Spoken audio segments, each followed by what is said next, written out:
అందుకే ఇప్పుడు తర్వాత ఇంకో పద్యంలో చెబుతున్నాడు, ఏ కాలంలో ఏ అవతారం ధరించాలో ఆ అవతారం ధరించడానికి, ఆ పని చేయడానికి భగవంతుడు సంకోచించలేదు.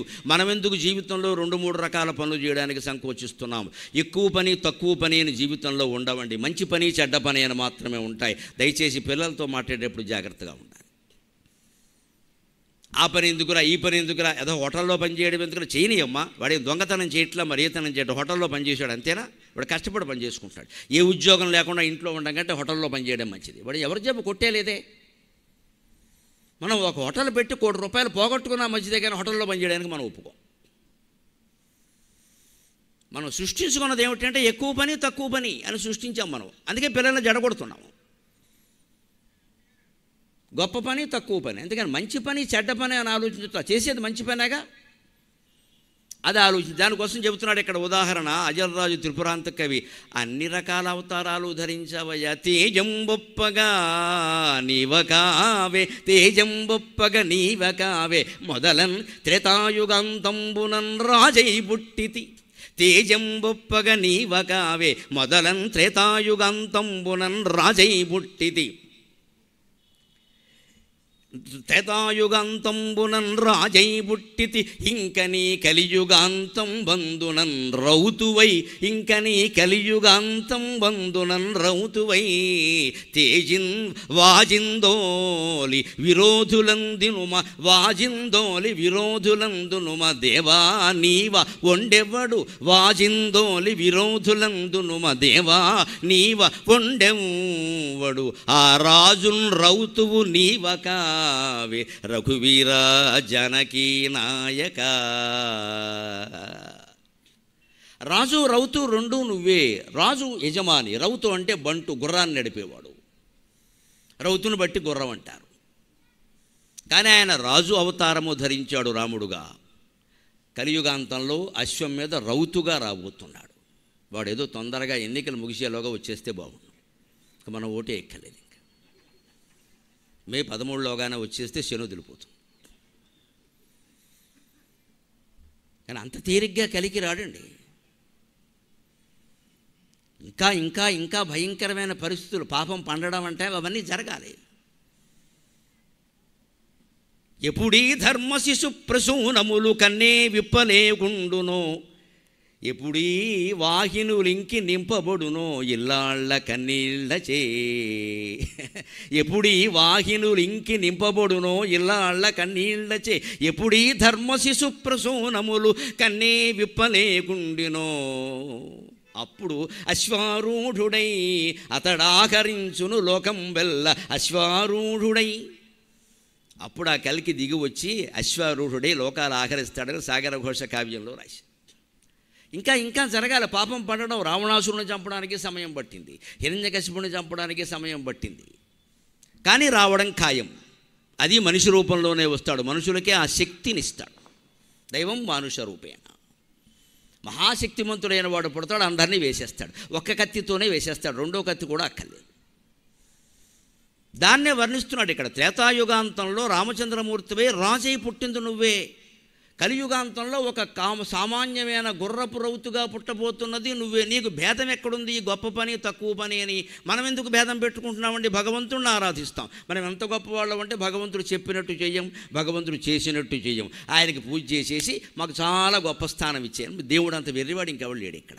అందుకే మనుషుల్ని దేవాంతకులు అంటారు. దేవుణ్ణి కూడా చంపేయడంలో మనం ముందు ఉంటాం. కుదరదు, మేము చెప్పినట్టు నువ్వు వినా, బాబు నువ్వు చెప్పినట్టే వింటా, దా గుడికి రా అంటాడు. ఎందుకంటే ఆయన చెప్పినట్టు మనం వినంగా. దేవుడి మీద నిజంగా భక్తి ఉంటే ఆయన చెప్పినట్టు మనం చేయాలమ్మా. మనం చెప్పిన పనులు ఆయన చేయమని అడగకూడదు. గుళ్ళోకి వెళ్ళి కోరికలు కోరుతున్నామంటే దేవుడి విలువ మనకి తెలియదు అనమాట.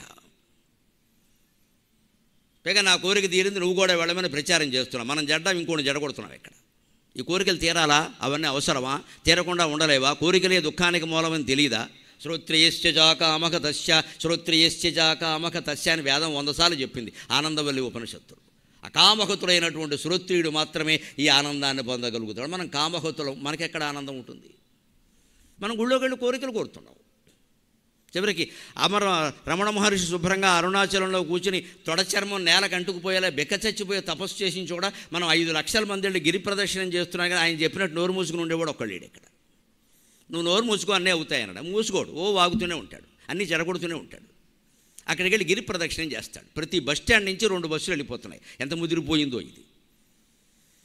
ఎందుకంటే అదో ముచ్చట సరదాగా వెళ్ళి తిరిగి ఫోటో తీసే ఫేస్బుక్లో పెట్టాయి.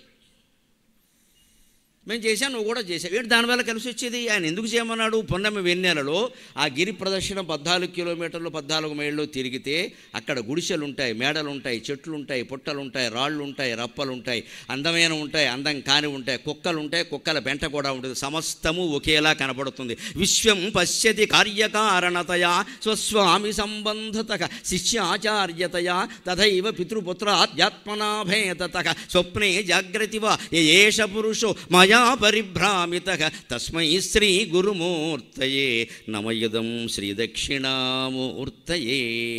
ఈ సమభావం కలగడం కోసం ఆయన గిరి ప్రదక్షిణ చేయమంటే మనం ఏం చేస్తున్నాం?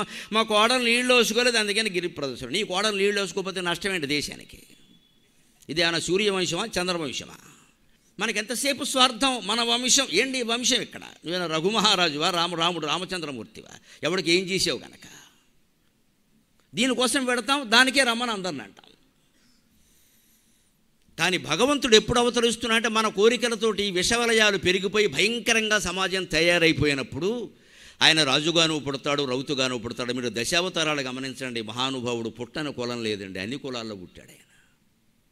ఈ కులం ఎక్కువ, ఆ కులం తక్కువ అని ఆయన భావించరా.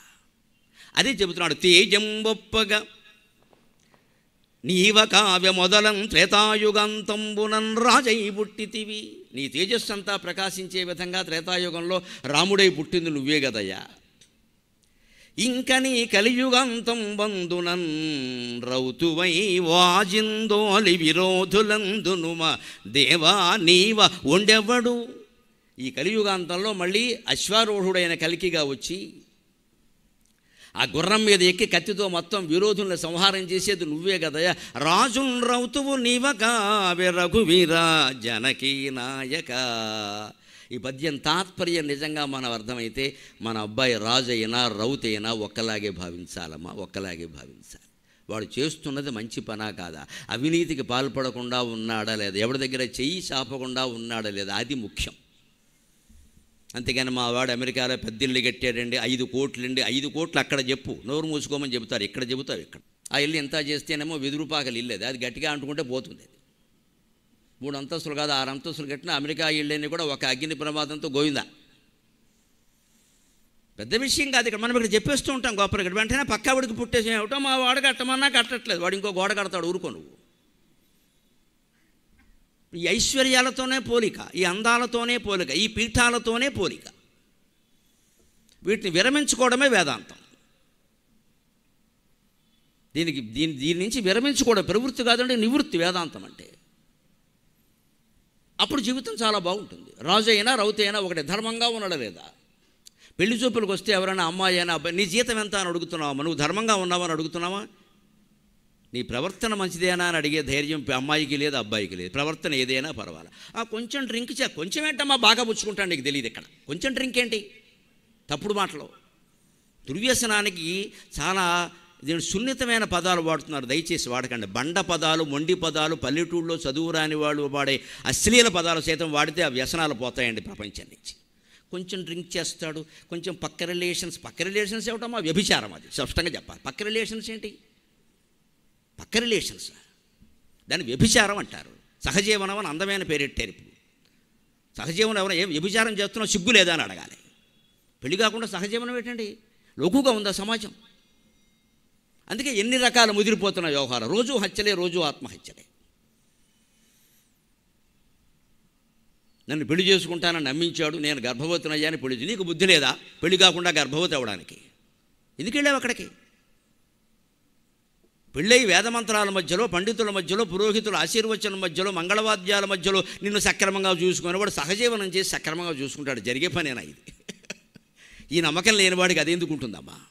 తండ్రిని దన్నిన దనయుడు మామగారి మొగమునకు మంగళహారతి ఇచ్చునా అంటాడు సాక్షి వ్యాసాల్లో పారుగంటి లక్ష్మీనరసు. తండ్రిని దన్నేట మామగారికి మంగళహారతి ఇస్తాడు, వాడిని ముందే దంత. ఒక ప్రధానమైన వైదిక ఆచారాన్ని గౌరవించిన వాడు పనికి మాలిన కాగితాలని దండలు మార్చుకోవడాన్ని గౌరవిస్తాడండి. అక్కడే లేదా? ఎక్కడెందుకు ఉంటుంది? వేదమంత్రాల మీద గౌరవం వీధి బాజ్యాల మీద ఉంటుందా ఎవరికైనా? దానికి పరిష్కారం ఏమిటంటే పిల్లలకు ఖచ్చితంగా మీరు పెళ్లి చూపుల్లో అడగాల్సిన ప్రశ్న ప్యాకేజీలు లీకేజీలు కాదండి. Are you satisfied with what you have? నువ్వు సంతృప్తిగా ఉన్నావా అని అడగాలి. అలా సంతృప్తిగా ఉన్నాను అని పెళ్లి కొడుకు నుంచి సమాధానం వస్తే ఆ అమ్మాయి సీతారాముల కాపురంలాగే కాపురం చేస్తుందమ్మా, అనుమానం వెళ్ళ. అది ఎవ్వరూ అడగరు. సంతృప్తి ఏమిటి? బాగా సంపాదించాలి. ఎంతవరకు? చచ్చే వరకు సంపాదించాలి. చచ్చాక సంతృప్తికి అవకాశం లేదు ఇక్కడ. మనం పోయిన తర్వాత మన వాళ్ళ బాధలు పడిన వాళ్ళే చాలా సంతృప్తిగా ఉంటారు, హాయిగా ఊపిరి పీల్చుకుంటారు. అమ్మయ్య పోయాడు రాయన. ఇక మనం సంతృప్తి పడడానికి ఏం లేదు ఇక్కడ. అదే సమాధానం. శతక పద్యాల వల్ల ప్రయోజనం ఏమిటి? హిందూ తత్వం వల్ల ప్రయోజనం ఏమిటి? ఇదే ఈ సంతృప్తి. దీనికి దయ. సంసారాలు బాగుండాలన్నా, జీవితం బాగుండాలన్నా, ఉద్యోగం బాగుండాలన్నా ముందు దయ ఉండాలి. సమాజం మీద ప్రేమ ఉన్నవాడే చాలా తప్పించి మాట్లాడతాడమ్మా, అనుమానం వల్ల. సమాజం మీద ప్రేమ బాగుండాలి, అందరూ బాగుండాలి. అప్పుడు చాలా ధైర్యంగా మాట్లాడతాం, మొహమాటం లేకుండా మాట్లాడతాం. ఎవరేమనుకుంటారో అని మళ్ళీ పిలవకపోయినా మంచిదే. నేనింత మొహమాటం లేకుండా మాట్లాడుతున్నా, నా కోసం ఆవరణంతా కిక్కిరిసిపోయేలా ఇచ్చారు. అది భగవత్ శక్తి అంటే అది భగవత్ శక్తి. అది అమ్మవారి దయ వల్ల జరుగుతుంది, మన వల్ల జరగదు. అది ఇంతమంది అక్కడెక్కడ కనపట్ల ఇంకా కుర్చీలు వేయలేక తాపత్రయపడుతున్నారు. సగం మంది నిలబడి ఉన్నారు. గ్రౌండ్ అంతా నిండిపోయింది. ఓ సినిమా యాక్టర్కి పట్టిన వైభవం, ఓ క్రికెట్ స్టార్కి పట్టిన వైభవం ప్రవచనకర్తలకు కలిగిస్తున్నారు. మీ అభిరుచికి ధన్యవాదాలు.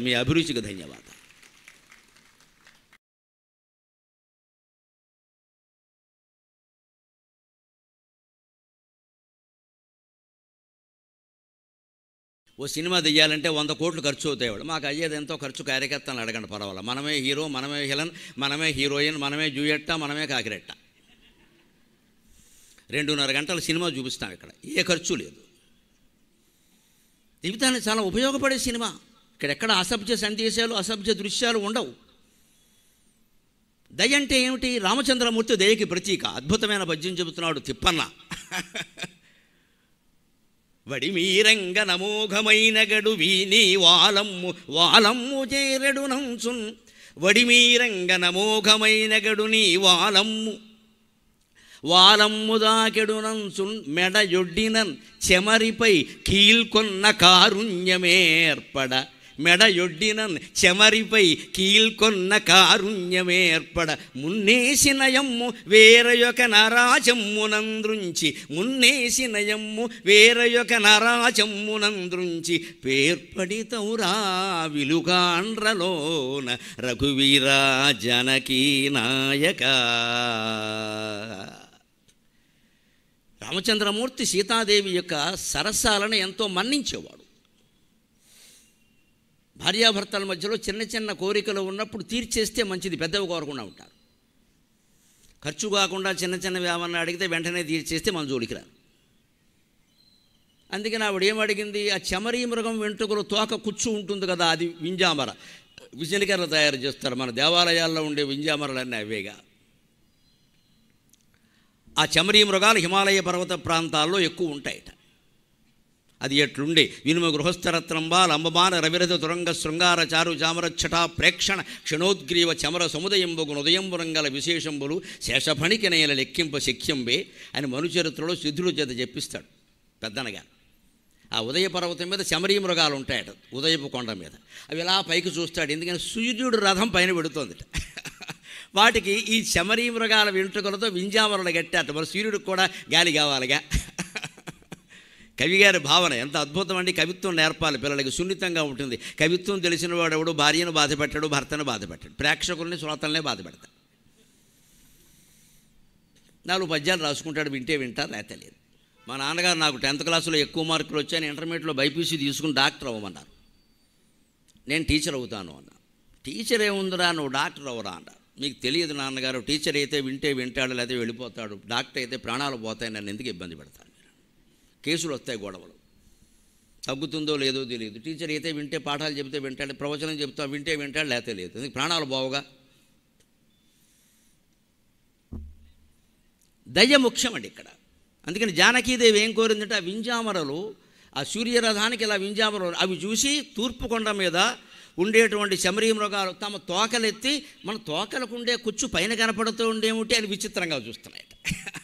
అంటే సూర్యమండలాన్ని తాకే విధంగా హిమాలయ పర్వతం తూర్పు కొండ ఉంది. దాని మీద చమరీ మృగాలు ఉన్నాయి. అవి తోక ఎత్తితే అంత ఎత్తుగా ఉంది. ఈ భావన అంతటిని ఆయన లంబమాన రవిరథ తురంగ శృంగార చారు చామర ఛటా ప్రేక్షణ క్షణోద్గ్రీవ చమర సముదయంబొగు ఉదయంబురంగల విశేషంబులు శేషఫణికినైన లెక్కింప సిక్కింబే 10,000